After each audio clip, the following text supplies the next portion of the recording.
Even though Governor Romney was already declared the winner, the numbers that the state GOP in Maine are reporting are, according to caucus chairman, incorrect. Take, for instance, Waldo County, where voters from 18 towns gathered for municipal caucuses in a countywide event.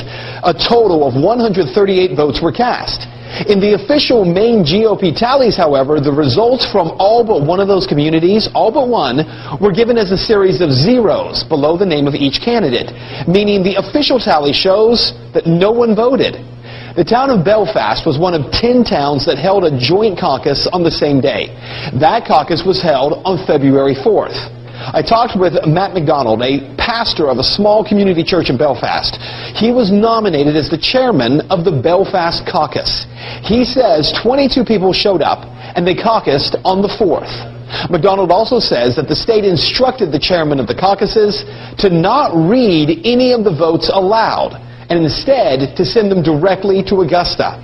As his first order of business, McDonald made a motion to have the votes read aloud at the caucus, and it passed unanimously. At the end of the caucus, we caucused, and the vote was 8 for Ron Paul, 7 for Rick Santorum, 5 for Mitt Romney, and there were 2 undecideds. We reported this publicly, we covered it publicly. So public that McDonald tweeted the results on the night of the 4th. Take a look. But on Monday of this week, hearing all the controversy surrounding the announcement of Governor Romney as the winner, McDonald checked the state party's website and saw that no results have been posted from the Belfast caucus.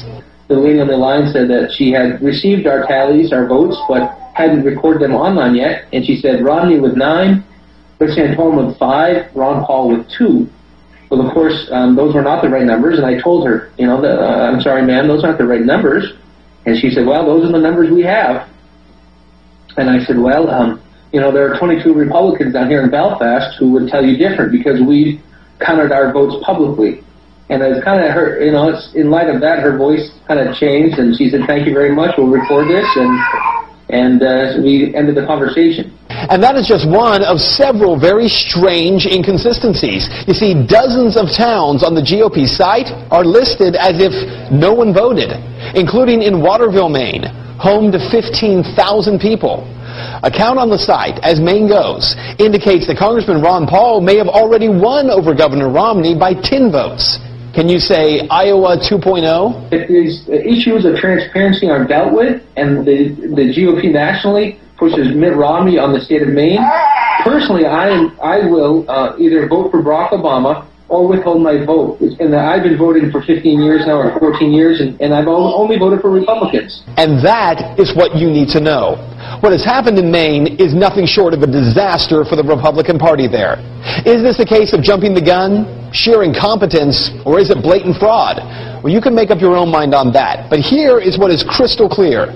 Unless the leadership in Maine publicly counts votes and ensures that every voter is heard, the leadership may win the battle of keeping Governor Romney from having lost 4 contests in a row, but may lose the war of galvanizing that vote in the general election come November. And that is Reality Check.